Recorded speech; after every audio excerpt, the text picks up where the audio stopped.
Hello guys, in this video I'm going to show you how to create a copy of a document in the Google Docs app. But before that, don't forget to subscribe, leave a comment down below, because at 10,000 subscribers I'm going to show you my whole YouTube revenue statistics and growth strategy. So without further ado, let's just jump right into it. First we have to open up the Google Docs app. And here it opens up in Drive files. From here we just find the document that we want to work with. Say it's this one, tap on the three dots, and then just tap on make a copy. Now we can change the title of the document to whatever we would like to.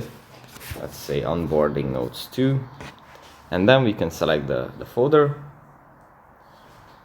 as well, and yeah, then just tap on OK, and it's going to create the copy of the document. It might take some time depending on your internet connection, but yeah, that's how you do it. Thanks for watching, and I'll see you in the next one.